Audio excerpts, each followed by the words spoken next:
పెళ్ళైనా పండగైనా వేడుక ఏదైనా పట్టుచీరల ప్రత్యేక వేదిక వారాహి సిల్క్స్.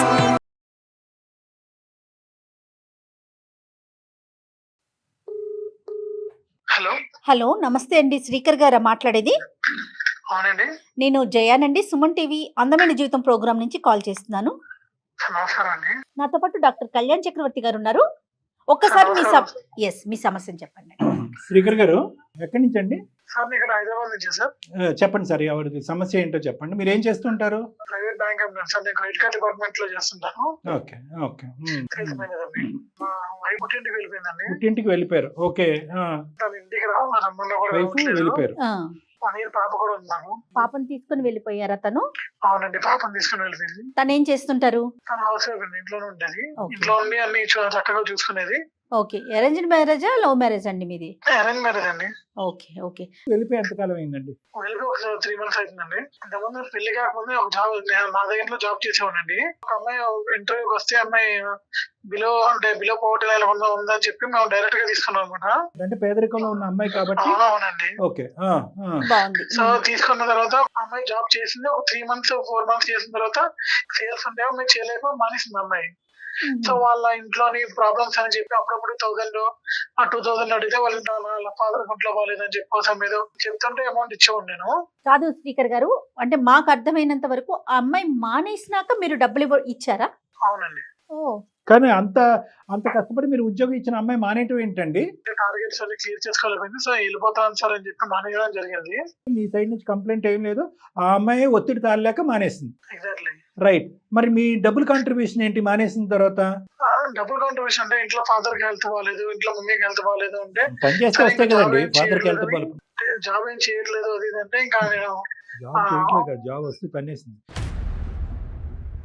మీరు మంచి మనసుతోనే ఇచ్చారు. మొత్తం మీద ఎంత ఇచ్చారు ఆ మంచి మనసుతో? ఎంత కాలం కంటిన్యూ అయింది? ఆ, ఎంత ఎంత ఇచ్చారు? అమౌంట్ ఇచ్చారు? ఒక 1.5 year కంటిన్యూ అయింది అలాగే. అంటే అప్పుడులోనే ఒక 1 year వరకు ఇచ్చాను. అప్పుడప్పుడు ఇచ్చాను అనమాట. 1 year వరకు ఇచ్చాను అనమాట. అలాగే అంత దారదత్తమా? తప్పుగా అనుకోకండి. ఏంటి అంత జాలి? ఎవరు లేదంటే హెల్ప్ చేస్తాం కదండి. కాశ్రీకర్ గారు, మీరు ఉద్యోగం ఇవ్వటమే, బైపాస్ చేసి ఉద్యోగం ఇవ్వటమే అన్నిటికంటే పెద్ద హెల్ప్. వచ్చినటువంటి హెల్ప్ ఆ అమ్మాయి ఏ స్థాయి ఒత్తిడి ఉంటుందని చెప్పి, ఆకలి బాధ కంటే, తండ్రి అనారోగ్యం కంటే ఒత్తిడి కాదు కదా ఈ ఉద్యోగం.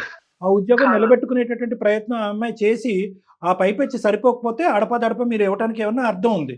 ఆ అమ్మాయి వచ్చేటటువంటి శాలరీని, ఉద్యోగాన్ని అన్ని కాలదనుకుని ఇంట్లో కూర్చుంటుకుంటూ మీరు ఏటీఎం మెషిన్ లాగా అప్పుడప్పుడు 1.5 year పాటు మీరు డబ్బులు ఇచ్చారంటే ఎప్పుడన్నా లెక్కేసారా టోటల్ అమౌంట్ ఎంతో? 25,000 నుంచి 30 వరకు ఉండొచ్చండి అంతే. 25 నుంచి 30,000. ఓకే సరే, మరి ఓకే, లక్షల్లో బట్ కాకుండా ఓకే. తర్వాత ఏం జరిగిందండి? అయితే ఆ అమ్మాయి ఎప్పుడైతే మానేసిందో ఒక్కసారి నేను ఆ అమ్మాయి కొంచెం రిచ్ గానే చూసాను. అంటే లగ్జరియస్ గానే మంచి బ్రాండెడ్ చెప్పులు గానీ, డ్రెస్సెస్ గానీ, డ్రెస్సింగ్ గానీ బ్రాండెడ్ వేసుకునే కనిపించింది రోడ్డు మీద. నన్ను నోటీస్ చేయలేదు. సో అప్పటి నుంచి నేను అమౌంట్ ఇవ్వడం ఆపేశాను. బ్రాండ్ కనిపిస్తే గానీ మీరు బ్రేక్ లేదు. అవునండి. అలా కాదు, అంటే బ్రాండింగ్ తో మీకేం సంబంధం ఉంది? అంటే అంత ఖర్చు పెట్టుకున్నటువంటి అమ్మాయి నాకు ఏమీ లేనట్టుగా డబ్బులు ఆడుతుందనా? అంతే కదండి మరి. నాకు అదే అనిపించింది. అంటే ఇప్పుడు నాకు అమౌంట్ అడిగిన విషయం వేరు, కానీ అక్కడ అమ్మాయి పూర్ కాకుండా రిచ్ గా బ్రతుకుతుంటే డౌట్ వస్తుంది కదా. సుమారు 5,500, 1,000 రూపాయలు, 2,000 ఇలాగా అడపదడప 1.5 year పాటు కంటిన్యూస్ గా ఇచ్చేటటువంటి మీరు కంటిన్యూస్ గా అమ్మాయితో టచ్ లో ఉన్నట్టే కదా. ఫోన్ వరకు ఎన్నెళ్ళు కలవలేను వద్దు. ఇప్పుడు ఇప్పుడు నేను అడిగేది ఏం మాట్లాడుకునేవారండి? మీ ఫాదర్ లో ఉన్నాను, మా ఫాదర్ కి హెల్త్ బాగాలేదు సార్, హాస్పిటల్ తీసుకెళ్ళాము, మా మదర్ కి ఇలా హెల్త్ బాగాలేదని చెప్పేటోళ్ళు కాదు. అన్నిటికంటే ముఖ్యమైన అంశం ఏంటంటే ఈ కమ్యూనికేషన్ కానీ, ఈ డబ్బులు ఇవ్వటం అనేటటువంటిది కానీ మీ భార్యకి తెలియకుండానే జరిగినాయి. పెళ్ళయ్యాక? పెళ్లి కాలేదండి నాకు. పెళ్లి కాకముందు జరిగింది ఇది. ఓకే, పెళ్లి కాకముందు కాదండి. మీకు గానీ ఆ అమ్మాయికి కానీ ఇద్దరిలో ఒకరి మీద ఒకరికి ఏమన్నా అభిప్రాయం ఉందా? పెళ్లి చేసుకుందాము, కలిసి ట్రావెల్ చేద్దాం, ఇలాంటి ఫీలింగ్స్ అటు మీకు కానీ ఆ అమ్మాయికి కానీ? లేదండి. మీకు లేదు? లేదు. ష్యూర్ కదండి? ఒక ఎంప్లాయ్ గానే చూసాను. ఆ అమ్మాయికి ఉందేమో, అమ్మాయి కూడా ఉందా లేదో మరి తెలియదు కానీ, మీకు తెలియదు కానీ మీ వరకు అయితే మీకు లేదు. కానీ ఆ డబ్బులు ఇవ్వటం కానీ, ఫోన్ లో మాట్లాడటం కానీ మ్యారేజ్ తర్వాత కంటిన్యూ అయిందా? మ్యారేజ్ తర్వాత ఎప్పుడైతే ఈ అమ్మాయి తెలిసిందో అమౌంట్ కూడా ఆపేసాను, అప్పటి నుంచి తను బెదిరించడం మొదలు పెట్టింది. అంటే అమౌంట్ ఇస్తావు అంటే నేను అమౌంట్ ఏమని బెదిరిస్తుందండి? మిమ్మల్ని బెదిరించటం ఏంటి? అంటే అమౌంట్ ఇస్తావా లేదా నాకు కావాలి అమౌంట్, ఆ. ఇలా అవసరం ఉందని చెప్పంటే నేను నాకు ఫైనాన్షియల్ పొజిషన్ బాగాలేదమ్మా, ఆ. నేను ఇప్పుడు ఇచ్చే పరిస్థితుల్లో లేదంటే మాటకి అదే అడిగేది అనమాట, అమౌంట్ కావాలని అడిగేది. బ్లాక్ మెయిలింగ్ థ్రెటనింగ్ ఎప్పుడు? ఒక 6 months క్రితం సార్. 6 months back. అవును సార్. నాకు మ్యారేజ్ అయింది నా అన్నయ్యకి చెప్పలేదు నేను. అంటే స్టేటస్ చూస్తుంటది పెళ్లి అయిన తర్వాత, స్టేటస్ వైఫ్ అండ్ పెడతాం కదా, స్టేటస్ చూస్తుంటది. అంటే ఒకసారి 10,000 అడిగింది అనమాట. 10,000. 10,000 అడిగింది ఒకసారి. ఓకే. ఆ పెళ్లి అయింది. సో మావిడ చూస్తే వాళ్ళు ఇబ్బంది అవుతుంది నాకు. అదేలే. అవునండి, మాకు ఇప్పుడు పాప పుట్టింది, సంవత్సరంలో పాప పుట్టింది. ఉమ్. సో ఇంకా ఇబ్బంది ఉంటది కదా మాకు కూడా అని ఉమ్. అదే చెప్పాను వాడు కూడా క్లారిటీగా, నాకు ఇబ్బంది ఉందమ్మా ఇలాగా ఉమ్. అని చెప్పిన తర్వాత కూడా మళ్ళీ ఫోన్ చేసేది, డబ్బులు గురించి అడగకు, మళ్ళీ నేను నీకు డబ్బులు ఇస్తే మా ఆవిడ వేరేలా అనుకుంటది, ఆ. మీరు డబ్బులు పంపించకపోతే మన మధ్య ఏదో ఉందని చెప్తాను మీ ఆవిడకి అని చెప్పి మెసేజ్ పెట్టింది. మా వైఫ్ చూసింది. బాగానే ఉంది. మీరే హింట్ ఇచ్చినట్లున్నారు, నాకు భార్య ఉందమ్మా నువ్వు ఫోన్ చేయక అని చెప్పింది, తను అడ్వాంటేజ్ గా తీసుకుంది, అంతేనండి? భార్య అంతేనండి. పెళ్లి అయిందని తెలుసు కదా తనకి స్టేటస్ లో. తెలుసండి. మా వైఫ్ చూసింది. చూసి అసలు ఒకసారి వాట్సాప్ హిస్టరీ ఉందని చూస్తే, సెన్సిటివ్ అర్థమవుతుంది. చూసి వాట్సాప్ హిస్టరీ ఓపెన్ చేసి చూసింది. అంటే ఆ మధ్యలో కొన్ని మెసేజ్లు ఉండిపోయింది ముందు, అంటే పెళ్లి కాకముందు. సో లేదు ఎప్పటి నుంచి పంపిస్తాం ఇలా అమౌంట్ ని, ఇంట్లో అడిగితే రూపాయలు లేదంటావు, అందరికి అర్థమైన వాళ్ళతో పంపిస్తాం, గడిచి గోల పెట్టి పుట్టింటికి వెళ్ళిపోయిందండి. Okay, but that is before marriage కదండి, మీరు బిఫోర్ మ్యారేజ్ అని చెప్పండొచ్చు కదా తనకి. ఎందుకు సార్ ఇప్పుడు ఎన్ని చెప్పినా ఆడవాళ్ళకి నేను చెప్పాను వాళ్ళ. మీ వైఫ్ కి ప్రాబ్లం ఏంటండి? మీరు డబ్బులు ఇవ్వటమా లేదంటే అదేదో ఉందనా? అదేదో ఉంది అనుకుంటున్నారండి, అంతేండి. మా ఆవిడ చాలా మంచిదండి, బంగారు యాక్చువల్ గా. బాగానే ఉంది, మీరు ఇంత అమాయకంగా ఉండబట్టే. ఆవిడ బంగారం, మీరు వెండి. అదే. నేను అనేది ఏంటంటే ఆ అమ్మాయి ఎప్పుడైతే కనుక అటువంటి భయంకరమైనటువంటి అమ్మాయి విత్డ్రా అయ్యిందో మీ లైఫ్ నుంచి, మీరు అప్పుడే తన నెంబర్ బ్లాక్ చేయటము, మీరు ఇంకా మీ స్టేటస్లు షేర్ చేయటాలు, వాట్సాప్ డీపీలు మారుస్తూ ఉంటే కనుక ఇంకా ఈ డోర్ ఓపెన్ అయ్యిందని చెప్పి మళ్ళీ ఒకసారి వచ్చి అమ్మాయి తలుపు తట్టింది. అదృష్టం. కానీ అక్కడ అదృష్టం, ఆవిడకి అదృష్టం, నాకు దురదృష్టం అయింది కదండి. అవును, కానీ ఇప్పుడు మీ వైఫ్ వెళ్ళిపోయింది కదా, మీరు క్లారిటీ ఇవ్వడానికి ఏమీ లేదా? అన్ని రకాల ప్రయత్నించే వాళ్ళ మమ్మీ వాళ్ళ ఫాదర్ కూడా, వాళ్ళ సిస్టర్ కూడా మా అమ్మాయి వైపు తరపున ఉన్నారు తప్ప నా వైపు ఎవరు లేరండి. అలా కాదు, మీరు అన్ని నిజాలే చెప్తున్నారా శ్రీకర్ గారు? ఇంకేమీ లేదా? ఇంకేం లేదండి. ఒక్కసారైనా ఆ అమ్మాయిని ఇంత అమౌంట్ నీకు ఇచ్చాను నాకు తిరిగి ఇయ్యి అని ఒకసారి అడిగారా? అంటే అమ్మాయి పేద అమ్మాయి కదా అని చెప్పి ఇంకేం ఇస్తుంది ఇప్పుడు అడగలేదు నేను. ఏం పేదరికం సార్, ఇప్పుడు మీది అయిపోయింది పేదరికం, ఇప్పుడు మీది అవ్వలేదా మీ జీవితం? ఇప్పుడు మొదలు ఈ అమ్మాయి చేత ఏదైతే అమ్మాయి అమౌంట్ అడిగినా అమ్మాయి చేత కూడా చెప్పించాను మా ఆవిడకి.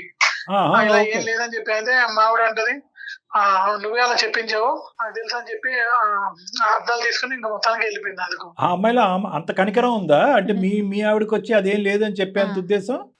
మరి అంత బుద్ధున్న అమ్మాయి ఆ మెసేజ్ ఎందుకు పంపించింది? నా భార్య చూస్తే గొడవ అవుతుందని తెలిసినా కూడా ఎందుకు పంపించింది ఆ అమ్మాయి? ఆ బుద్ధి ముందే ఏడవాలిగా. సర్వనాశనం చేసిన జీవితాన్ని. డబ్బుల గురించి కాకుండా ఇంకా వేరే చాట్ ఏమన్నా ఉందండి మీకు వాట్సాప్ లో కానీ? లేదండి, డబ్బుల గురించి ఉందండి. డబ్బుల ఆ గురించి అమ్మాయి వైపు నుంచి ఏమన్నా ఉందా? అమ్మాయి వైపు నుంచి కూడా ఏం లేదు. అమ్మాయి వచ్చి చెప్పింది, అవన్నీ అమౌంట్ మనీ కావాలని చెప్పి ఇలా అడిగాను, ఇలా మెసేజ్ పెట్టాను అని చెప్పింది. ఆయన కూడా ఇంటికి రూపాయి పంపించండి, నాకు రూపాయి అంటే ఇంటి ఖర్చులు చూసుకోవని చెప్పి అందరికి ఇస్తావు నాకు ఇవ్వని చెప్పి ఇంకా సీరియస్ అయ్యి వెళ్ళిపోయింది. బిఫోర్ మ్యారేజ్ ఏమన్నా చాట్స్ ఉన్నాయా మీ ఇద్దరి మధ్యన డబ్బుల విషయమే కాకుండా? బిఫోర్ మ్యారేజ్ అంటే బ్యాంక్ ఎంప్లాయ్ కాబట్టి ఎన్ని మంది కస్టమర్స్ వచ్చారు అడుగుతాం కదండి డైలీ. ఆఫీస్ విషయాలే. అదొకేనండి, బ్యాంక్ లో ఆవిడ ఉన్నంతసేపు ఓకే, విషయాలు ఓకేనండి. కానీ బ్యాంక్ లోంచి వెళ్ళిపోయింది కదా, రిజైన్ చేసి ఆవిడ, అప్పుడు కూడా ఏం లేవుగా? అప్పుడేం లేవండి, అప్పటి నుంచి ఏం లేవు. ఇప్పుడు మీ వైఫ్ వెళ్ళిపోయిన తర్వాత మళ్ళీ మీకు ఈ అమ్మాయికి మధ్యన ఏమైనా కంటిన్యూ అయిందా? సార్ లేదండి, ఏం లేదు. ఆ అమ్మాయి తప్పు, ఆ అమ్మాయి తెలుసుకుని మళ్ళీ నీ జీవితాన్ని డిస్టర్బ్ చేయదు అన్నట్టుగా వెళ్ళిపోయింది ఆ అమ్మాయి. అమ్మాయి వెళ్ళిపోయింది కాకపోతే మా వైఫ్ ని. ఓకే, మీ వైఫ్ వెళ్ళిపోయింది లేండి, మీ వైఫ్ సంగతి ఏం చేయాలన్నది తర్వాత చూద్దాము. నేను అనేది ఏంటంటే ఇప్పుడు మనం ఏదైనా నెగోషియేషన్ చేసి మీ వైఫ్ని వెనకతలకి రప్పించేటట్టయితే ఈ మహాతల్లి మళ్ళీ ఏదో పేదరికం అని చెప్పుకుంటూ మళ్ళీ 1 year తర్వాత మళ్ళీ బాబు ధర్మం అని చెప్పి వస్తుందేమో అని నా భయం. ఇప్పుడు సిన్సియర్ గా ప్రేమించినప్పుడు ఎన్ని మంది వచ్చినా పక్కన మాటలు వినకూడదు కదండి. వినకూడదు, కానీ ఇక్కడ మీది కూడా ఒక తప్పు ఉంది కదా. ఇక్కడ ఆ అమ్మాయి ఇలా మెసేజ్లు పెడుతుంది, అలాంటప్పుడు గబుక్కని ఈ మెసేజ్ రావచ్చు అని మీ భార్యకైనా చెప్పాలి, లేదంటే పూర్తి స్థాయిలో ఈ అమ్మాయి ఈ థ్రెటనింగ్ మెసేజ్ పంపించిన తర్వాత నెంబర్ అన్న బ్లాక్ చేయాలి మీరు. అంటే మా ఆవిడ ఇప్పుడు దాకా ఎప్పుడు అలా చేసింది అర్థం చేసుకుంటదని. శ్రీకర్ గారు, ప్రేమ ఇస్తే కట్టుబడి ఉండాలి కదా, ఎందుకు అర్థం చేసుకుంటారు? ఒక అమ్మాయి మీకు మెసేజ్లు పెట్టి నాకు నువ్వు డబ్బులు ఇవ్వు అంటే ఎవరు అర్థం డబ్బులు చేసుకుంటారు? ఒకటే కాదు, మన ఇద్దరి మధ్యన ఉంది చెప్పేస్తానని పెట్టి అంటే డబ్బులు అంటే కనుక ఎవరో రకరకాల మంది డబ్బులు అడుక్కుంటా ఉంటారని అనుకోవచ్చు. మా ఇద్దరి మధ్యన ఉన్న చెప్పేస్తాను అనే విధంగా అమ్మాయి మాట్లాడి తర్వాత ఇదంతా అయిపోయిన తర్వాత మీ భార్య దగ్గరకు వచ్చి మా ఇద్దరి మధ్యన అదేమీ లేదంటే కనుక ఏ భార్య నమ్ముతుందండి? కాదు డాక్టర్ గారు, ముందు సహజంగా ఒక ఆడపిల్ల నాకు నువ్వు డబ్బులు ఇవ్వు అని అడిగితేనే నిజంగా డౌట్ వస్తుంది కదా ఫ్యామిలీస్ లో. కరెక్ట్. సార్ ఇది మీరే కదా సార్, మీరే నమ్మట్లేదు. యాక్చువల్ మా ఫ్రెండ్స్ కూడా ఏం చేయకుండా పైసలు ఏదో చేసే ఉంటావు, మేమైతే అట్లా పైసలు ఇవ్వం మేము. ఏ రిలేషన్షిప్ లేకుండా ఒక ఎక్స్ ఎంప్లాయీకి కేవలం 3 నెలల పాటు పరిచయం ఇది. ఏది బ్యాంకులో లావాదేవీల పరంగా ఎంతమంది కస్టమర్స్, ఏం టార్గెట్స్, అంతే. ఆ పరిచయాన్ని మీరు దగ్గర 3 మంత్స్ పరిచయాన్ని ఆ అమ్మాయి ఉద్యోగానికి కాలదనుకుని వెళ్ళిపోయినటువంటి 1.5 2 years తర్వాత కూడా మీకు అడపదడప 500 1000 రూపాయలు 2000 ఇస్తున్నారు అంటే కనుక ఏ స్థాయిలో మీకు ఆ అమ్మాయి బ్రెయిన్లోకి ఎక్కించింది, లేదంటే ఏ స్థాయిలో ఆ అమ్మాయి ఉందనేదే ఎవరికైనా సహజంగా అనుమానం వస్తుంది. అందులో కొత్తగా పెళ్ళైనటువంటి భార్యకి ఇంకా వస్తుంది. అందులో ఒక విషపదం పెట్టేసింది ఆవిడ. మన ఇద్దరికి మధ్యన ఉన్న డాష్ డాష్ అనేటటువంటి పెట్టేటప్పటికి ఇంకా అమ్మాయికి ఇంకా పీక్స్కి వెళ్ళిపోయి ఉంటుంది. సో ఇప్పుడు అందరూ అనుకోవటం సహజమే. ఇప్పుడు ఏంటి చెప్పండి, ఇప్పుడు మా వరకు ఎందుకు వచ్చారు, మేము ఏం చేయాలి? అంటే ఎన్ని మంది చెప్పినా అమ్మాయి రావట్లేదు సార్, మీరు చెప్తే వస్తుందేమో అని చెప్పి ఒక ఆశతో చేశారండి. Right okay. కానీ శ్రీకర్ గారు ఇంత అమాయకంగా ఉంటారండి? బయట సమాజంలో తిరుగుతూ ఎంత తెలివిగా ఉండాలండి. అదే నా తప్పైందండి. తనకు మించిన ధర్మం పనికిరాదండి ఎప్పుడు కూడాను. మన లిమిట్ మనకు ఉండాలి కదా. అదే ఒక అబ్బాయి అడిగితే మీరు చేసేవాళ్ళ? చేస్తున్నాడు. ఆపి ఊరుకోండి సార్, మీరు కూడా అబ్బాయిలకి సపోర్ట్ చేస్తా ఉన్నారు. అమ్మాయిలు అడగగానే వెనక ముందు చూసుకోరు, వాళ్ళు కరెక్టో కాదో కొంచెం ఎంక్వైరీ చేయాలి కదా సార్. చెప్పండి. ఇంకోటి చెప్పనా, ఆ అమ్మాయి ఈ సంఘటన తర్వాత ఇంకోళ్ళ దగ్గరికి కూడా వెళ్ళుండదు. ఎందుకంటే ఆ అమ్మాయి చాలా పర్టికులర్ గా ఈ వ్యక్తిని, ఇటువంటి మనస్తత్వం ఉన్న వ్యక్తిని, అలాంటి క్యారెక్టర్ ఇంకొకరితో కూడా అడగరండి. ఇంత ఈజీగా ఎక్కడుంటారు మేడం? చూడండి, బాగా చెప్పారు. ఇతను రెడ్ కార్పెట్ వేస్తేనే కదా అమ్మాయి నడుచుకుంటూ వచ్చింది. ఇప్పటికైనా మీరు దయచేసి ఒకటి అర్థం చేసుకోండి. జయ మేడం ఒక చాలా మంచి పాయింట్ చెప్పారు.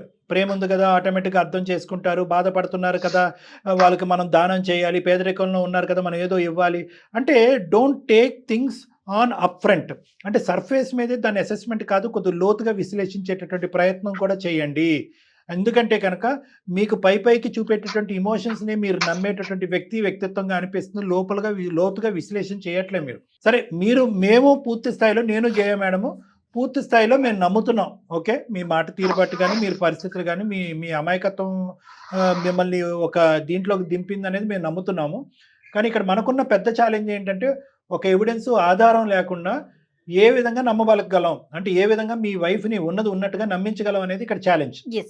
ఆ అమ్మాయి వచ్చి చెప్తే నమ్మే పొజిషన్లో లేదు, ఏదో ఉంది అని చెప్పి ఇప్పుడు ఏది లేదు అని ఎలా మాట్లాడతా అమ్మాయి అని చెప్పి, దీనికి ఇంకో థర్డ్ పార్టీ ఎవిడెన్స్ లేదు. మీరు మా భర్త మాట ఎలా నమ్ముతారండి అనే ప్రశ్న మమ్మల్ని అడిగితే మేము ఏం చెప్పాం? మీ భర్త అమాయకుడు అమ్మ అని చెప్పాలి. ఏం చేద్దామంటారు? ఇప్పుడు అతనేమో వాళ్ళ వైఫ్ తో మాట్లాడమంటున్నారు, మరి ఆ బాధ్యత మీరే తీసుకోవాలి. తను ఎలా మనం కన్విన్స్ చేయగలుగుతాం? చూద్దాం మేడం. అసలు అమ్మాయికి ఉన్న డౌట్ ఏంటి? కేవలం ఒక మెసేజ్ చూడటం వల్లేనా? ఎందుకు ఆ పాత సబ్జెక్ట్ పట్టుకుని ఆ అమ్మాయి ఇప్పుడు ప్రస్తుతం జరిగేటటువంటి విధంగా ఎందుకు ఫీల్ అవుతుంది? ఈ 1.5 2 years లో భర్తని ఏ స్థాయి వరకు తను అర్థం చేసుకునే దాన్ని బట్టి మన అప్రోచ్ స్టైల్ డిసైడ్ చేద్దాం మేడం. ఇంకొక విషయం అండి, తనతో మాట్లాడే ముందు ఒక 1 year బేబీని తీసుకొని, చిన్న పసిపిల్లని తీసుకొని వెళ్ళిపోయిందంటే ఆ అమ్మాయి ఎంతగా హర్ట్ అయి ఉంటుంది. అది కూడా మనం ఆలోచించాలి కదా. అనుమానమే కావచ్చు, హర్టింగే కావచ్చు. అంటే ఒక్కటి నిమిషం మేడం, శ్రీకర్ గారు ఈ మధ్యలో వెళ్ళారా, కలిసారా అమ్మాయిని? ఊరు వెళ్ళారా?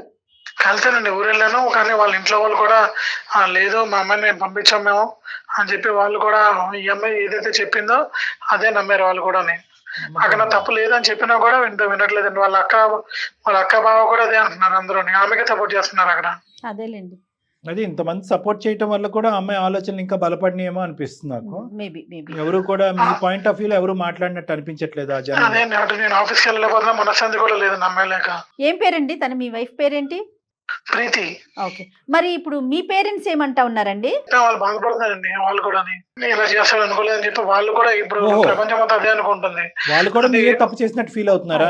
కానీ ఇందాక డాక్టర్ గారు మీరు అన్నట్లుగా అమౌంట్ ఎక్కువ తక్కువ అనేది కాదు, అవును. అంతే కదండి, ఇష్యూ బేస్డ్ గానే చూస్తారేమో కదా. Duration of contact with no relation person, అంటే ఎటువంటి బంధం లేనటువంటి ఒక 3 నెలల పాటు పనిచేసిన అమ్మాయితో 1.5 year పాటు మీరు ఫైనాన్షియల్ సపోర్ట్ ఏంటి? జాలి దయ అంటే కనుక ఎవరు నమ్ముతారు ఈ రోజు? అవును, పేదరికం అంటే కనుక అవును, అవును. అదే. సర్లేండి, ఇప్పుడు మీరు ఒక పని చేయండి, ఆవిడ కనెక్ట్ చేయండి, సార్ జనరల్ డిస్కషన్ లోకి వెళ్ళండి ఆవిడతో, తర్వాత చెప్పండి ఇలాగ మేము ఉన్నామని. ఆవిడ ఇష్టపడితే కనుక మనం కంటిన్యూ చేద్దాము, లేదు ఇబ్బందికరంగా ఉంటే కనుక మనం కాల్ కంటిన్యూ చేయడానికి అవకాశం లేదు. ఓకే అండి, రైట్, ఓకే. మరి కలుపుతారా call? Please sir. The person you are speaking with has put your call on hold. Please stay on. Hello Preethi, చెప్పండి. ఇంటికి రావా ఇంకా? నాకు నిన్ను పాపని చూడాలనిపిస్తుంది నాకు. రానని చెప్పాను కదా. అదే ఇప్పుడు ఎవరో చెప్పిన మాటలు వింటావు. నేనేంటో 2 ఏళ్ళ నుంచి నీకు తెలుసు, అయినా కూడా నువ్వు నేను చెప్పి ఎన్నిసార్లు చెప్పినా వినవా? అయితే చెప్పాను కదా ఒకసారి రానని చెప్పేసి. అందమైన జీవితానికి ప్రోగ్రామ్ కి మెయిల్ పెట్టాను ఆల్రెడీ మన ఇష్యూ. ఒకసారి మేము వాళ్ళతో ఒకసారి మాట్లాడితే, ఒకసారి నీకన్నా సరే వాళ్ళు చెప్తే అన్నా సరే నువ్వు మారుతావేమో అని చెప్పి ఇంట్లో వాళ్ళందరితో అయిపోయింది, ఇప్పుడు మళ్ళీ అక్కడికి వెళ్ళావా? నమస్కారం అమ్మా ప్రీతి. హలో సార్ నమస్కారం సార్. నమస్తే అమ్మా, సారీ అమ్మా మీ ప్రైవేట్ టైంలో మిమ్మల్ని ఇబ్బంది పెడుతున్నాం. నేను డాక్టర్ కళ్యాణ్ చక్రవర్తి అమ్మ, నాతో పాటు జయ మేడం ఉన్నారు. నమస్తే అండి ప్రీతి గారు. నమస్తే మేడం. నమస్తే. ఒక 2 నిమిషాలు మాట్లాడొచ్చా మీతో? సార్ ఆల్రెడీ నేను తనతో చెప్పాను సార్, ఇంట్లో వాళ్ళతో కూడా మాట్లాడిచ్చాను, మళ్ళీ మీతో ఏం మాట్లాడాలి? ఏమీ లేదా మాట్లాడటానికి? ఒక బిడ్డ లేకుండా అసలు ఏమి లేదు, అసలు ఏం లేదు సార్, అసలు ఏం అంటే లేదు. అంతేనమ్మా, ఈ కుటుంబం ఎంతేనా? ఇంకా ఈ సంఘటన మాట్లాడి వేస్తాను, నేను చాలా చెప్పాను. ఈ సంఘటనతో ఈ పెళ్లి పెటాకులైనట్టేనా? అంటే ఇంకా ఆ బిడ్డని ఇంకా చూడకుండానే అతను ఉండాలా? ప్రేమించినటువంటి భార్యకి దూరంగానే ఉండాలి, ఇంక ఇంతేనా ఫైనల్ రిజల్ట్? లేదంటే ఇది తాత్కాలికమా? మీ ఆలోచన కొద్దిగా చల్లబడేంత వరకు, అంటే ఒక పర్మనెంట్ డెసిషన్ తీసేసుకున్నారా, టెంపరీయా ఇది? నేను ఆల్రెడీ చెప్పాను సార్ ఆయనకి. మా ఇంట్లో వాళ్ళు అసలు ఎవరు ఒప్పుకోవట్లేదు, వాళ్ళ ఇంట్లో వాళ్ళు కూడా అబ్బాయి చేసుకుని అసలు ఏం ఒప్పుకోవట్లేదు. అమ్మా ఎవరు ఒప్పుకున్నా ఒప్పుకోకపోయినా అందుగురించే మిమ్మల్ని ఒక చిన్న మాట అడిగానమ్మా, దయచేసి ఒక 2 minutes ఇవ్వండి. ఇది జీవితాలకి భవిష్యత్తుకి ఆ బిడ్డ భవిష్యత్తుకి సంబంధించినటువంటి ముఖ్యమైనటువంటి అంశం. లేదంటే ఈ కాల్ టేకప్ చేయవలసినటువంటి అవసరం ఏమీ లేదు. మేమేమి వేరే వాళ్ళ కాల్స్ గురించి మేము క్యూ కట్టట్లేదు. మాకు వచ్చేటటువంటి క్యూ ఆఫ్ ఈమెయిల్స్లో మేము ఇది పికప్ చేసుకుని ప్రత్యేకంగా మాట్లాడటం. ఎందుకంటే పట్టుమని 2 సంవత్సరాలు కానటువంటి ఒక పెళ్లి ఈ విధంగా ఒక బయట వ్యక్తి వల్ల ఇలా పెటాకులు అవటం అనేది మాకు నచ్చకపోవటం వల్ల, ఆ బిడ్డ మీద పడే ప్రభావం వల్ల దీని ముందస్తు మేము తీసుకున్నాం. ప్లీజ్ ఒక్క 2 minutes మాకు టైం ఇవ్వండి. చాలా గొడవలు అయ్యాయి, చాలా మాట్లాడాను. మీ మనసుకి చాలా గాయమైంది, మాకు అర్థమవుతుందండి. మేము పూర్తిగా మీకే సపోర్ట్ చేస్తా ఉన్నాం. ఇక్కడ ఎంతో కొంత మాకు ఒక నీతి, నిజాయితీ, అమాయకత్వం, తెలియంతనం, ముందు జాగ్రత్త లేకపోవటం అనేటటువంటి అంశాలు శ్రీకర్లో చాలా ప్రత్యేకంగా మాకు కనిపించినాయి. ఈ సంఘటనని పక్కన పెడితే కనుక శ్రీకర్ గురించి మీకు అర్థమైంది ఏంటి? 2 yearsలో 15 నిమిషాలు 20 నిమిషాలు అరగంట పాటు మాట్లాడితేనే మాకు చాలా కూలంకుషంగా అర్థమైంది. ఏంటంటే అతనికి మాట్లాడటం తెలీదు, వెన్నపూస లాంటి మనసు ఇట్టే కరిగిపోతుంది, అందరినీ గుడ్డిగా నమ్ముతాడు, పేదరికాన్ని తట్టుకోలేడు, ఎవరికన్నా బాధలు ఉన్నా లేదంటే ఎవరికన్నా అనారోగ్యం ఉన్నా వాళ్ళ కుటుంబ సభ్యులకు అనారోగ్యం ఉన్నా దారదత్తం చేస్తాడు. ఈ అంశాలు బహుశా మాకంటే 2 సంవత్సరాల పాటు ప్రయాణం చేసినటువంటి ప్రీతి గారికి బాగా తెలియాలిగా శ్రీకర్ గారి గురించి. ఏం తప్పిదం చేశాడు కాబట్టి ఈరోజు మీరు బిడ్డను ఎత్తుకుని వెళ్ళిపోయి అసలు ఒక మాట లేదు, ఒక మంతి లేదు. మా అమ్మ నాన్న ఇలా అంటున్నారని, వాళ్ళ అమ్మ నాన్న, ఈ అమ్మ నాన్నలు అందరినీ పక్కన పెట్టండి. 2 years పాటు ప్రయాణం చేస్తున్నటువంటి శ్రీకర్ గురించి మీకేం తెలుసు? ఒక మనసున్న మనిషి అని మీకు అర్థం కాలేదా? మీ అనుమానం ఏంటి? అలా ఉంటే మేము ఇప్పుడు ఇక్కడ అమ్మ వాళ్ళ ఇంట్లో ఎందుకుంటాను సార్? నేను అది మాకు తెలియక అడుగుతున్నాం అమ్మా, అందుకే నీ వర్జన్ అడుగుతున్నాను. మీ మనసు ఆ స్థాయిలో చెప్పే ఉంటారు కదా సార్, మీకు అతను చెప్పినటువంటి అంశాలు కేవలం విన్నాము, మేము నమ్మట్లేదు. మేము విన్నాము కానీ మేము నమ్మట్లేదు. మీరు చెప్తేనే అతని వర్జన్ మేము బ్యాలెన్స్ తీసుకుంటాం. ఆ అమ్మాయికి డబ్బులు పంపించడాలు అదేంటని అడిగితే మీ దగ్గర రిలేషన్ ఏదైనా ఉందా అని చెప్పేసి అడిగితే అలాంటిది ఏం లేదు. మరి డబ్బులు ఎందుకు పంపిస్తున్నావంటే నార్మల్ గా అమ్మాయి పేద అమ్మాయి కాబట్టి వాళ్ళ డాడీకి బాగాలేదు అది అని చెప్పేసి నేను ఒక రోజు మెసేజ్ చూసాను. మరి ఇద్దరికి సంబంధం ఉందని చెప్పేసి మీ వైఫ్ చెప్పనా అని చెప్పేసి మెసేజ్ చూసాను. అది మీకు బెదిరిస్తున్నట్టుగా అనిపించలేదా? వీళ్ళిద్దరి మధ్య ఏం లేకపోతే ఎందుకు బెదిరిస్తుంది మేడం? మీరు కేవలం ఆ ఒక్క మెసేజ్ చూస్తేనే మీకు అర్థం కాదు, నాకు అర్థం కాదు. మీరైనా నేనైనా అలాగే అనుకుంటాం. దాని పైన ఒక 2 కిందన ఒక 3 మెసేజ్లు చదవాలి కదమ్మా. వాట్సాప్ అంటే కనుక కేవలం ఒక మెసేజ్ ఉండదు కదా. ఆవిడ పదే డబ్బులు అనే మెసేజ్లు కూడా కనిపించి ఉంటాయి. డబ్బులు ఇవ్వకపోతే కనుక నీకు నాకు మధ్యన ఉన్నటువంటి బంధాన్ని చెప్పేస్తాను నీ భార్యకి అని చెప్పి బ్లాక్మెయిల్ మెసేజ్ కూడా ఉంటుంది. డబ్బులకు బాగా అలవాటు పడినటువంటి అమ్మాయి ఏ స్థాయి వరకన్నా వెళ్ళటానికి రెడీ అయినటువంటి అమ్మాయిలా మీకు అనిపించలేదా? సార్ అది ఇంట్లోకైనా ఒక చీర కొనిపించంటే 1000 రూపీస్ చీర ఇప్పించమంటే ఎందుకంత నీకు అవసరమా, 500 సరిపోద్ది. పాపకి ఏదైనా ఫ్రాక్ తీసుకుందామంటే అదేంటి మొన్నేగా తీసుకున్నాము, ఇప్పుడు అంత అవసరమా, అదైనా చిన్నమ్మాయి కదా, ఇంట్లో ఉంటాయి డబ్బులు అంటే సరిగ్గా ఫైనాన్షియల్ గా అంత లేకనా, లేకపోతే అడ్జస్ట్ అవుదామనా? ఆయన మెంటాలిటీ ఏంటి? అంటే అడ్జస్ట్ అవుదామని మేడం, నేను ఇంట్లో వర్క్ పనమ్మాయిని పెట్టి చిన్న పాప ఉంది కదా నేను చేసుకోలేకపోతున్నాను అని చెప్పేసి అడగాలన్నా, అయ్యో మేమిద్దరం కదా కలిసి ఉండేది, డబ్బులు కొంచెం సేవ్ అవుతాయి కదా ఇంట్లో నేను చేసుకుంటే అదే అని చెప్పేసి ఇలా ఆలోచిస్తాను మేడం. నేను ప్రతిది 1 రూపీ దగ్గర నుండి ఆలోచిస్తుంటే నేనేమో అమ్మాయికి ఎంత డబ్బులు పంపించమంటే అంత పంపించడం, లేదంటే వీరిద్దరి మధ్య ఏం లేకపోతే అమ్మాయి ఎందుకు మేడం అన్నిసార్లు మెసేజ్ పెట్టి బ్లాక్ మెయిల్ చేయడము. ఇంకేమన్నా పెట్టిందా అండి, లేదా మన ఇద్దరి విషయం చెప్తానని పెట్టింది, అది ఓకే. ఇంకా మన ఇద్దరి విషయం చెప్తాను అని చెప్పేసి పెట్టింది మేడం. ఒకసారి అమ్మాయితో మాట్లాడించాడు, మా ఇద్దరికి ఏం సంబంధం లేదు అని చెప్పేసి అమ్మాయి చెప్పింది. అంటే నేనేమైనా చెప్పించాడా ఏంటి? అమ్మ మీరు ఇక్కడ చిన్నగా కన్ఫ్యూజ్ అవుతున్నారమ్మా. ఏ ఒక్క ట్రాన్సాక్షన్ అయినా కూడా మీ పెళ్లి అయిన తర్వాత ఉందా, లేదంటే ఇవన్నీ పెళ్లికి ముందా? పెళ్లికి ముందు నాకు తెలియదు సార్, పెళ్ళైన తర్వాత అంటే మెసేజెస్ చూసాను నేను, కాల్ మాట్లాడించాడు. మీ వరకు మీకు క్లియర్ గా ఉంది, మా వరకు మాకు క్లియర్ గా ఉంది, శ్రీకర్ గారికి కూడా చాలా క్లియర్ గా ఉన్న ముఖ్యమైన అంశం ఏంటంటే పెళ్లి అయిన తర్వాత ఎటువంటి ట్రాన్సాక్షన్స్ లేవు.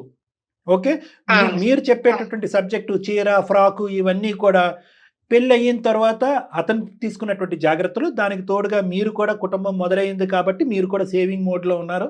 సో ఆ విషయంలో మీరు అందరూ ఈక్విలేటరల్గా ఉన్నారు. పెళ్ళి అయిన తర్వాత కూడా ఆవిడకి దాన ధర్మాలు చేశాడు అంటే కనుక ఈ ఫోన్ కాల్ ఇక్కడే కట్ చేసేద్దాం మనం. ఎందుకంటే గొయ్యి తవ్వుకోవచ్చు కానీ మరీ అంత లోతుగా తవ్వుకోకూడదు. సో అలా కాదు, అతనిలో ఉన్న ఆలోచన ఏంటంటే పెళ్లికి ముందు ఒక తప్పు జరిగింది. ఎప్పుడైతే కనుక ఆ అమ్మాయి పేదరికం అనుకుంటూ ఇతను పిండి ఆరేసి ఆ డబ్బులు కాస్త ఏవో బ్రాండెడ్ షూస్, బట్టలు, ఫ్రాకులు, డ్రెస్సులు కొనుక్కోవడానికి ఇతను కంటపడిందో అక్కడి నుంచి కట్ చేసిన తర్వాత కొంతకాలం వరకు ఆ అమ్మాయి బ్లాక్మెయిల్ చేసింది. తర్వాత కట్ ఆఫ్ అయిపోయింది. తర్వాత ఏమి రిలేషన్షిప్ కంటిన్యూ అవ్వలేదు. రిలేషన్షిప్ ఇన్ ద సెన్స్ ఆ డబ్బుల పరమైన రిలేషన్షిప్, ట్రాన్సాక్షన్స్ ఏం జరగలేదు, మెసేజ్లు లేవు, ఫోన్ కాల్స్ లేవు. ఆ అమ్మాయికి ఏం పురుగు కదిలిందో తన బ్రెయిన్ లో మనకు తెలియదు కానీ మన కర్మ కొద్దీ మళ్ళీ కనెక్ట్ అయింది. ఈ మహానుభావుడు అక్కడే జాగ్రత్త పెడితే కనుక ఒక ఫోన్ కాల్ కట్ చేస్తే బ్లాక్ చేస్తే ఇంకో దానంటే ఇంకో బ్లాక్ చేస్తే ఇంకో, సరే 100 ఫోన్స్ బ్లాక్ చేయ అమ్మాయివి, ఏం తప్పయింది? అలా కాదంట, ఈ అబ్బాయి స్టేటస్లో అమ్మాయి కనిపిస్తున్నాయంట, మీ పెళ్ళి అవటము, మీ జల్సా ఇవన్నీ కూడా కనిపించేటప్పటికి ఆ అమ్మాయికి ఏదో కదిలిందనమాట. అరే ఈ మనిషి అప్పుడు ఇచ్చేవాడు ఇప్పుడు ఎందుకు ఇవ్వడు, ఒకసారి మళ్ళీ రాయి సిరుదాం అని చెప్పి మళ్ళీ దాపరించింది. అంతకు మించి ఒక కఠినత్వమైనటువంటి క్రూరత్వమైనటువంటిది, ఒక అవసరానికి ఒక మనిషిని, ఒక ఇన్నోసెంట్ వ్యక్తిని అడ్వాంటేజ్కి వాడుకుందాం అనే దుర్బుద్ధి ఉన్నటువంటి అమ్మాయి వలలో మీ భర్త చిక్కుకున్నాడే కానీ దానికి పైపెచ్చు ఎటువంటి సంబంధం కానీ బంధం కానీ ఫైనాన్షియల్ ట్రాన్సాక్షన్ కానీ పెళ్ళి అయిన తర్వాత లేవు. అర్థమైందమ్మా? మీకు బాగా తెలిసినటువంటి భర్త గురించి మేము డిఫైన్ చేయాలా? ఒక బిడ్డను వదులుకుని అతను ఎంత బాధపడుతున్నాడో ఒక వైఫ్ని చూడకుండా. నేను నమ్ముతున్నా అంటే ఒకే పాయింట్ చెప్తాను, తర్వాత నువ్వు మాట్లాడేది. కానీ ఇక్కడ ముఖ్యమైనది ఏంటంటే మీరు అతను కామన్గా ఒప్పుకునేది ఏంటి, ఇది పెళ్లి తర్వాత కాదు పెళ్లికి ముందు అనేది. Okay, that is number 1. మీరు తీసినటువంటి డేటాలో ఎక్కడా కూడా పెళ్లి తర్వాత వాళ్ళిద్దరి మధ్యన చాటింగ్ కానీ ఫైనాన్షియల్ ట్రాన్సాక్షన్స్ కానీ జరిగినట్లేదు.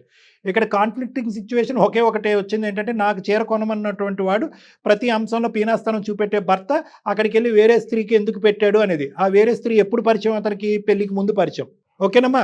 సో ఆ విషయంలో అయితే మాత్రం మాకు చాలా క్లారిటీ ఉంది. అతని మాటను నమ్మినా నమ్మకపోయినా మాకంటే నువ్వే ఎక్కువ నమ్ముతున్నావు. మేమేంటంటే చేసి కుటుంబాన్ని కలపడానికి ప్రయత్నం చేస్తాం. మీరెందుకు ఇంత స్థాయిలో దీనికి ఇన్ఫ్లుయెన్స్ అయ్యి బాధపడుతున్నారో చెప్పాలి మీరు మాకు.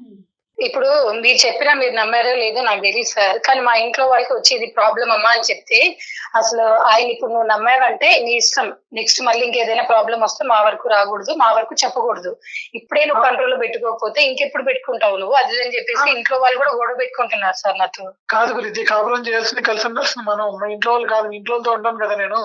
నువ్వు అర్థం చేసుకోవాలి కానీ మీ ఇంట్లో వాళ్ళకి ఎట్లా అమ్మ ఇప్పుడు అతను చెప్పే పాయింట్లో చాలా వ్యాలిడిటీ ఉందమ్మా ప్రీతి. మీరు ఏ అయితే వర్జన్ పట్టుకెళ్లారో అది సడన్గా ఒకేసారి వినేటప్పటికీ అందరికీ తప్పుగానే అర్థం అవుతుందమ్మా.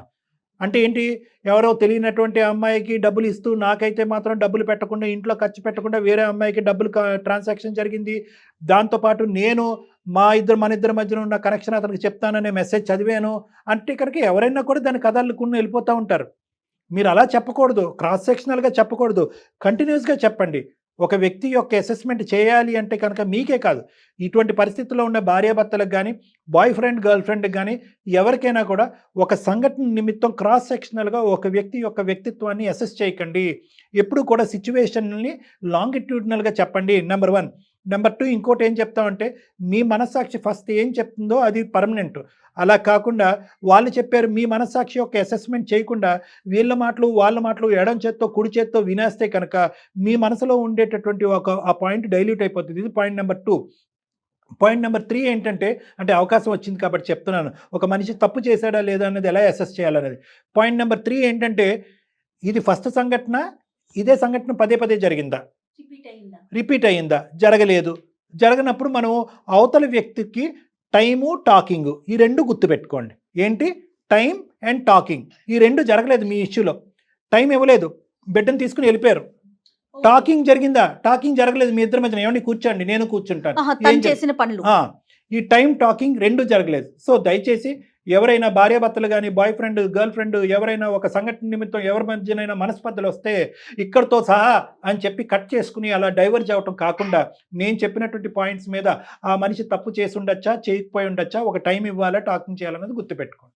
ఓకే, సో నేను అనేది ఏంటంటేనమ్మా, ఈ మనుషులు ఎవరైతే ఉన్నారో అది మీ తల్లిదండ్రులు అవ్వచ్చు, మీ అక్కగారు అవ్వచ్చు, వాళ్ళ తల్లిదండ్రులు కూడా అయ్యి ఉండొచ్చు, వీళ్ళ తల్లిదండ్రులు. ఇప్పుడు ఈ అబ్బాయికి వాళ్ళు కూడా సారి తప్పుగా అనుకోకండి, ఈ అబ్బాయికి గడ్డి పెడుతున్నారు. ఒక్కసారి కళ్ళు మూసుకుని అసలు నిజంగా తప్పు చేసేటటువంటి మనస్తత్వం, అక్రమ సంబంధాలు పెట్టుకునే మనస్తత్వం, మీ కళ్ళు గప్పి ఒక ఆడపిల్లని ఇంకో ఆడపిల్లని మోసం చేసేటటువంటి మనస్తత్వం ఈ వ్యక్తికి ఉందా? ఒక్కసారి మీరు ఆలోచించండి. డాక్టర్ గారు అసలు ఎంత వ్యాలిడ్ పాయింట్ చెప్పారంటే, మీ మనసుతో ఒకసారి ఆలోచించండి. ఎప్పుడైనా తప్పు చేశానా, నువ్వు కూడా అర్థం చేసుకోవాల్సిన. నేను ఇంకా నమ్మను, ఇంకా అది కదమ్మా, ఏంటమ్మా నమ్మటం. నేను ఇందాకటి నుంచి ఒకే మాట అంటున్నాను, ఈ నమ్మటం నమ్మకపోవటం అనేది మీ లోపల ఉండే ఆలోచన కాదు, నలుగురు మీ బ్రెయిన్లో పెట్టినటువంటి ఆలోచన. మీ అక్క గాని మీ బావగారు ఇందాక అన్నారు కదా. నలుగురు కాదు సార్, నేను కూడా ఆయన మొబైల్లో అదన్నీ చూసాను కదా సార్. నేను ఇంట్లో ఏదైనా వస్తువు కొనాలంటే ఎంత ఆలోచిస్తాను, పాప ఉంది కదా అని చెప్పి. అవన్నీ వదిలేసేసరికి అసలు నాకు అమ్మా, నువ్వు మొబైల్లో అన్ని చూశాను అంటే కనుక ఇప్పుడే ఈ టీవీ ఆన్ చేసిన వాళ్ళకి ఏదో అనిపిస్తుంది, ఏమో చూసావని. ఏమీ చూడలేదమ్మా, నువ్వు చూసిందమ్మా. ఎందుకు అన్ని చూశాను అని చెప్పి ఏమీ లేనటువంటి సిచ్యువేషన్ ఏదో లెవెల్కి ఎందుకు తీసుకెళ్తున్నావు నువ్వు? ఇదే వర్జన్ మీ పేరెంట్స్కి కూడా చెప్తే వాళ్ళు కూడా ఏదో ఊహించుకోవటం మొదలుపెట్టి లేనిపోనివన్నీ నీ బ్రెయిన్లో పెట్టారు. నువ్వు ఏమీ చూడలేదమ్మా. పెళ్ళయిన తర్వాత జరిగినటువంటి ఒక్క సంభాషణ చూడలేదు నువ్వు. డబ్బులు ఇస్తావా లేదంటే నేను గుట్టు చెప్పాలని చెప్పి ఒక దుర్మార్గత్వం ఆలోచించే ఆడపిల్ల మీ భర్తకి, అమాయకమైన భర్తకి పెట్టినటువంటి థ్రెట్, అది తప్ప నువ్వు ఏమీ చూడలేదు. ఒక్క బ్యాంక్ లావాదేవీ కూడా మీకు పెళ్ళి అయిన తర్వాత కనిపించలేదు, అంతకు ముందు లావాదేవీలు ఉన్నాయి. లేదు మీరు నమ్మాలి అంటే కనుక జయ మేడం ఇందాక ఒక సజెషన్ ఇచ్చారు, అంతకుముందు చాట్ హిస్టరీ అంతా కూడా మనం లాగుదాము, ఆ చాట్ హిస్టరీ అంతా కూడా మీ ఎదురుగుంటే సమర్పిద్దాం. అయినా కానీ ఇవన్నీ అవసరమా? సింపుల్ లాజిక్, మీ మొగుడేంటి, మీరు ప్రయాణం చేసినటువంటి మగాడేంటి, ఎలాంటి వ్యక్తి అనేది మీకు తెలుసు. డోంట్ గో ఇంటూ కన్ఫ్యూజన్ అమ్మా. అసలు ముందు కూర్చొని మాట్లాడుకోండి ఒకసారి. ఇక్కడ కేవలం నీ ఒక్క జీవితమే కాదు, నీ బిడ్డ జీవితం కూడా నీ మీద ఆధారపడి ఉంది. అమాయకమైనటువంటి ఒక భార్యగా నువ్వు నిర్ణయం తీసుకున్నా కూడా ఆ బిడ్డ యొక్క జీవితం ఆగమ్యగోచరం చేస్తున్నారు మీరు. ఆ హక్కు మీకు లేదు. వచ్చేసే ప్రీతి గారికి సార్ చెప్తున్నారు కదా, వచ్చేసే. ఒక్క పని చేయండి ప్రీతి గారు, ఎందుకంటే మీరు ఆలోచిస్తున్నారు కానీ ఇంటికి వెళ్ళిన తర్వాత వాళ్ళకి ఏం సమాధానం చెప్పాలి అని కూడా భయపడుతున్నారు. మగాడు అనేవాడు ఒక్కసారి తప్పు చేసిన తర్వాత గట్టిగా తొక్కేస్తే కనుక వాడు తప్పులు రిపీటెడ్గా చేయడు అనేటటువంటి మనస్తత్వం ఉండేటటువంటి మనుషులు ఇలా మాట్లాడితే నేనేమీ చేయలేనమ్మా. దయచేసి మీరు శ్రీకరు మీరిద్దరు కలిసి నా దగ్గర రండి, అవసరం ఉంటే మీ పేరెంట్స్ని కూడా తీసుకురండి. ఏమైనా మనస్పర్ధలు ఉంటే కనుక నేను మధ్యవర్తిత్వం వహిస్తాను, నేను మిడిల్ పర్సన్ కింద ఉంటాను. మిస్అండర్స్టాండింగ్ ఉంటే కనుక అక్కడ రిజాల్వ్ చేసుకుందాం. సార్ ఇప్పుడు మీరు చెప్పింది విని నేను ఇప్పుడు వెళ్ళినా మళ్ళీ ఇన్ కేస్ ఏదైనా మళ్ళీ ప్రాబ్లం వచ్చినా నేను ఇంటి వరకు వెళ్తే ఆ రోజు మేము చెప్పకుండా వెళ్ళావు కదా అది అని చెప్పేసి అంటారు సార్. అందుకనేనమ్మా ప్రీతి, ఇప్పుడు మేము చెప్పేది ఏంటంటే ఇంత చిన్న జర్నీలో అంత పెద్ద పెద్ద డెసిషన్స్ ఎలా తీసుకుంటున్నారు, కొంచెం రండి. ఇప్పుడు ముందు ముందు ఇంకా ప్రాబ్లమ్స్ ఇది తీసుకురాలని గ్యారెంటీ లేదు కదా అమ్మ, మేడం. ఎవరికి గ్యారంటీ ఇవ్వరమ్మా. నువ్వు చూసినటువంటి వ్యక్తి, నువ్వు ప్రయాణం చేసిన వ్యక్తి బట్టి నీకు నువ్వు ఆ గ్యారంటీ ఇచ్చుకో అమ్మా. దుర్మార్గుడు ఉమనైజరా మీ భర్త. మా పేరెంట్స్ ఏదో అంటారు అని చెప్పి నీ జీవితాన్ని నాశనం చేసుకుంటే మేమేం చేస్తామమ్మా? మీ పేరెంట్స్కి ఏం తెలుసు? 100%లో 1% కూడా తెలీదు. నీకు 100%లో 0.5% తెలుసు. ఏంటమ్మా నువ్వేమని చెప్పావు మీ పేరెంట్స్కి? అసలైనటువంటి విధంగా పేరెంట్స్ని కూర్చుని నా ఎదురుగుంటా కూర్చోపెడితే కనుక ఆ పేరెంట్స్కి నేను చెప్తాను, ఏమంటే ఇది జరిగింది, ఈ పరిస్థితులు ఇలా జరిగింది, ఆ అమ్మాయి ఈ ఉద్దేశంతో వచ్చింది అని చెప్పి ఇప్పుడు వచ్చి క్లియర్ కట్గా వర్జన్ ఇవ్వలేదు. దీని పైపెచ్చి ఇంకో తప్పు జరుగుతుంది అంటే కనుక తప్పు జరగనటువంటి వ్యక్తితోనే నువ్వు మ్యారేజ్ చేసుకున్నావు. డాక్టర్ గారు, అసలు చిన్న చితక ఇష్యూస్ లేకుండా మీ పేరెంట్స్ అయినా ఇంతవరకు జర్నీ చేశారా? బాగా చెప్పారు. చెప్పండి. ఏమంటారమ్మా, ఒక్కసారి వచ్చి నన్ను కలవండి, మీరుని శ్రీకర్ వచ్చి కావాలంటే అవసరం ఉంటే మీ పేరెంట్స్ని తీసుకురమ్మనండి. సార్ అతని మీద అంటే నాకు నమ్మకం లేదు, కానీ మీరు చెప్పారు కాబట్టి మా పేరెంట్స్ ని కూడా నేను తీసుకొని వస్తాను. ఓకేనమ్మా, పేరెంట్స్ మీ పేరెంట్స్ ని తీసుకురండి. శ్రీకర్ మీ పేరెంట్స్ ని కూడా నువ్వు తీసుకురా. ప్రీతి అక్క బావని కూడా ఒకసారి తీసుకురామ్మా. సరే సార్. ఓకే, వాళ్ళని తీసుకొస్తే కనుక అసలు నేను మొత్తం అంతా కూడా విడమర్చి చెప్తాను ఏం జరిగింది అనేది. Okay, okay sir. ఒకవేళ నిజంగా శ్రీకర్ వైపే మిస్టేక్స్ ఉన్నాయి అనుకోండి, అక్కడే చెప్తారు గట్టిగా డాక్టర్ గారు. దాన్ని బట్టే మీరు ఓకే అనుకుంటేనే మూవ్ ఆన్ అయ్యిదురు గాని. ఓకేనమ్మా. Okay madam. తర్వాత ఫ్యూచర్ లో శ్రీకర్ ఏమైనా తప్పు చేస్తాడు అనేటటువంటి ఆలోచనతో స్టెప్ ఇన్ అవ్వద్దమ్మా. అలాంటివి ఏమీ జరగవు. అలాంటి జరగటానికి ఆ వ్యక్తిత్వం కానీ ఇక్కడ ఒక అవకాశం కానీ లేదు. ఓకే, నువ్వు ధైర్యంతో ఒక నమ్మకంతో ముందు అడిగేయాలి. Please my request, please think about it. Okay Srikar garu, as early as ఒకసారి మీ పేరెంట్స్ వాళ్ళ పేరెంట్స్ తీసుకొని డాక్టర్ గారిని కలవండి. ఓకేనమ్మా Preethi. Thank you. Good. God bless you. Bye అమ్మా, టేక్ కేర్. బాయ్. అమ్మాయి కన్ఫ్యూజన్ లోనే ఉంది. మీరు అన్నట్లు డాక్టర్ గారు, ఇంట్లో అట్లా ఇప్పుడు ఇంత చిన్న విషయానికి నువ్వు వదిలేసావంటే రేపటి రోజున ఇంకా పెద్దది జరుగుతుందేమో, అదేమవుతుందో, నీ లైఫ్ ఏంటి, ఇట్లా బెదిరించేసరికి ఒక కన్ఫ్యూజన్ స్టార్ట్ అవుతుంది కదండి ఆడపిల్లల్లో ముఖ్యంగా. కరెక్ట్ గా చెప్పారు. సో ఒకసారి వాళ్ళ పేరెంట్స్ వీళ్ళ పేరెంట్స్ అని కూడా మంచి మాట అన్నారండి అందరి సమక్షంలో మాట్లాడితే. ఇంకొకటి ఏంటంటే మేడం, రేపొద్దున ఎందుకు నేను అందరినీ రమ్మంటున్నానంటే, యూజువల్గా భార్యాభర్తలు మీరు ఇద్దరు రండి అని అంటాం. ఒకటి, వాళ్ళలో ఉండే అపోహలు ఏమైనా ఉంటే కనుక అవి క్లియర్ అవ్వాలి, క్లారిఫై అవ్వాలి. రెండోది ఏంటంటే కనుక ఎంత అమాయకత్వం చేసినా కూడా ఈరోజు పిచ్చి పని చేశాడు శ్రీకర్. సో దానికి ఏంటంటే ఇరు పెద్దలు వస్తే కనుక ఇటువంటి విధంగా ఒక థర్డ్ పార్టీ పర్సన్ని అసందర్భంగా అనవసరంగా, ఓకే ఆఫీస్లో కొలీగ్తో మాట్లాడచ్చు, ఇంకొకరితో మాట్లాడచ్చు, ఒక వ్యక్తిని జాలి దయ బాబోయ్ అనుకుంటూ ముందుకెళ్ళిపోవటం అనేటటువంటిది ఎంటర్టైన్ చేయాల్సిన అవసరం లేదు. దానికి సాక్ష్యంగా అమ్మో మనం ఇటువంటి అడిగేస్తే కనుక నమ్మకూడనటువంటి మనుషులు నమ్మితే కనుక ఇంత పెద్ద పంచాయతీ అవుతుంది అనేటటువంటి భయం ఫ్యూచర్ లో అతను జాగ్రత్తగా ఉంటాడు. అందు గురించి చాలా మంచి విషయం అండి. రైట్ డాక్టర్ గారు, నమస్తే.